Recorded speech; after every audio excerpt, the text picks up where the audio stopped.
Shalom Sobat Samas dan keluarga damai, kita jumpa kembali dalam Sapaan Damai Sejahtera edisi Senin 23 Januari 2023. Mari kita satukan hati kita untuk memohon pimpinan Roh Kudus dalam doa.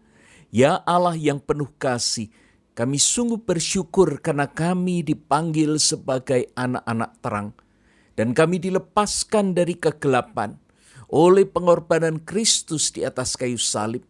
Dan oleh teladan Kristus pula kami diajar untuk menjadi anak-anak terang.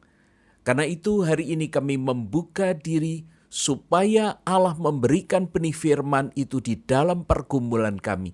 Bersabdalah karena kami siap untuk merenungkannya. Dalam nama Tuhan Yesus kami berdoa, amin.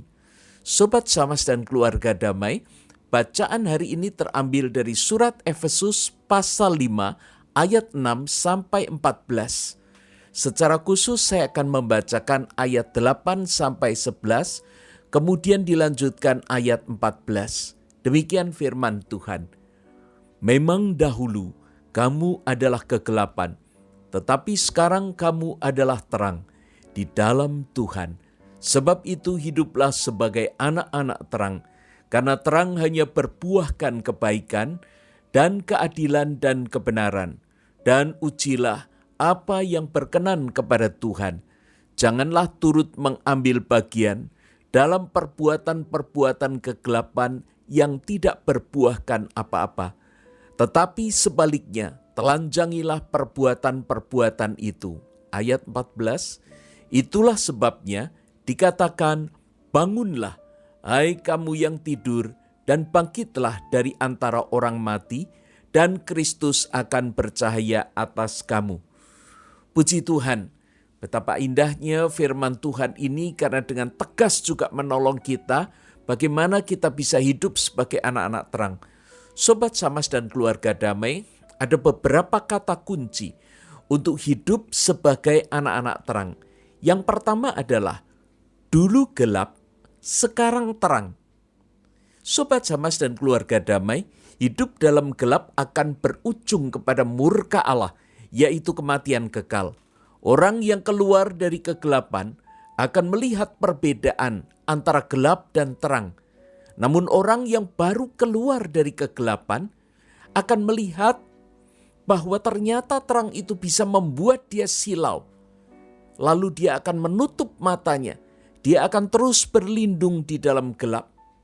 Terang seringkali memang menyakitkan karena menelanjangi seluruh kegelapan yang selama ini sudah menjadi bagian dari hidup kita, bahkan membuat kita nyaman. Sobat Samas dan keluarga damai, ada perbedaan besar setelah kita menjadi anak-anak terang dengan hidup kita dulu ketika masih berada di dalam kegelapan.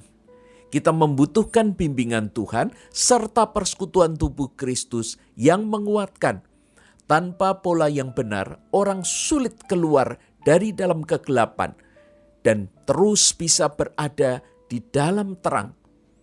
Peran dari rekan yang menguatkan untuk membimbing dan menopang menjadi hal yang sangat penting. Kerinduan untuk bertumbuh disertai iklim sejuk yang mendukung akan menjadi perpaduan indah yang menolong seseorang yang baru saja keluar dari kegelapan. Pertumbuhan yang ideal hanya bisa terjadi jika seseorang itu membuka diri terhadap Kristus dan firman Allah. Inilah yang dapat menolong seseorang untuk bisa hidup sebagai anak-anak terang. Tanpa perjumpaan dengan Kristus, seorang tidak akan tahu kemana arah yang akan dituju serta bagaimana menemukan makna hidupnya.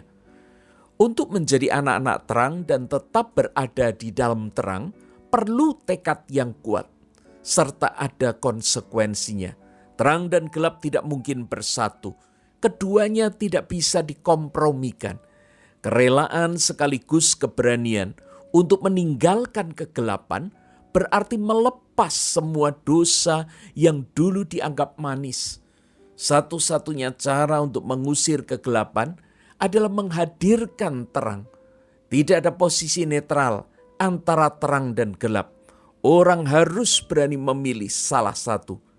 Sobat Samas dan keluarga damai, kata kunci yang kedua adalah Ujilah, jangan melakukan dan telanjangi. Untuk dapat terus berada dalam terang, maka seseorang harus rela meninggalkan kegelapan. Dia harus dapat memilah mana sebenarnya yang gelap dan mana yang terang. Untuk itu dia harus mengujinya. Indikatornya terang itu ada pada buahnya. Karena terang hanya bisa berbuahkan kebaikan, keadilan, dan kebenaran. Serta terang itu berkenan kepada Tuhan. Segala yang tidak dapat berbuahkan keadilan, kebaikan, kebenaran bukan dari Tuhan, sehingga tidak akan berkenan bagi Tuhan. Jika Tuhan sudah mengingatkan kita akan hal-hal yang tidak diperkenankannya, jangan lagi mengambil bagian atasnya.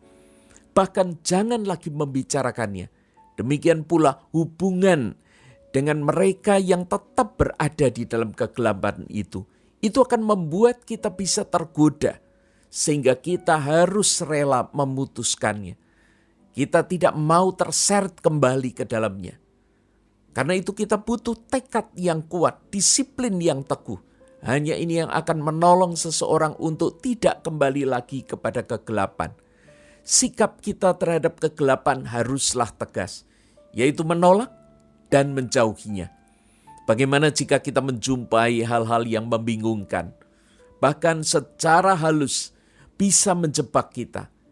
Kita harus menelanjanginya. Ini berarti kita harus mempelajari dengan baik, sehingga kita bisa menentukan apakah hal ini memang merupakan bagian dari kegelapan atau bukan.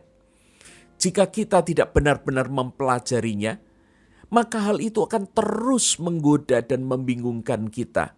Dan sikap gamang seperti inilah suatu saat akan membuat kita tergelincir dan jatuh. Sobat Samas dan keluarga damai, kata kunci yang ketiga adalah bangun dari tidur, bangkit dari mati, dan biarkan Kristus bercahaya. Lama berada di dalam gelap akan membius atau membuat seseorang itu untuk gagal move on. Dosa seringkali menjerat dan memerangkap, sehingga membuat seseorang itu sulit untuk melepaskan diri. Dan lebih parah lagi, malah bisa membuat orang terus merasa nyaman. Karena itu tidak ada pilihan lain. Kita harus bangun dari tidur, bangkit dari mati. Jika kita tetap tidur, kita tidak bisa berbuat apa-apa. Tidak bisa bekerja atau menghasilkan sesuatu. Demikian pula orang mati. Tidak bisa berbuat apa-apa. Begitu banyak orang yang hidup tapi mati. Hidup dalam keputusasaan atau merasa tak berdaya karena takut gagal. Dibayang-bayangi masa lalu. Begitu malu, merasa tidak bisa bangkit. Akhirnya benar-benar dia tidak berani atau tidak mau melakukan apa-apa. Biarkan Kristus bercahaya.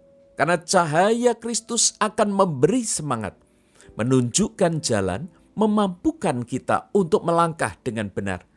Cahaya Kristus memberi pengharapan serta menolong kita melawan semua kegelapan. Namun tentu saja harus ada penundukan diri dan ketaatan agar Kristus dapat bercahaya atas kita. Tanpa penyerahan diri dan ketaatan untuk dibimbing, kita seperti seorang yang sedang berlari menjauhi cahaya Kristus. Jika kita terus menjauh, maka cahaya itu tidak akan mengenai kita. Bukan Kristus yang salah jika kemudian kita kembali tidur bahkan mati.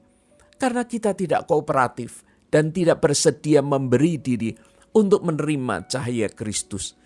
Sebaliknya, jika kita mempersilahkan Kristus untuk mengambil alih kendali atas hidup kita, maka Dia akan bercahaya atas kita. Dia akan menuntun dan memampukan kita, sehingga rencana besarnya atas hidup kita sebagai anak-anak terang akan digenapi.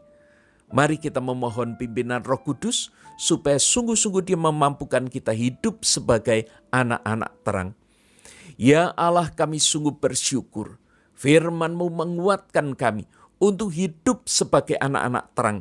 Kini mampukan kami untuk bangkit, sehingga kami tidak lagi mati, Mampukan kami untuk bangun dari tidur panjang kami, bahkan membiarkan Kristus bercahaya atas hidup kami, sehingga kami dituntun untuk melakukan dan hidup di dalam kebenaran.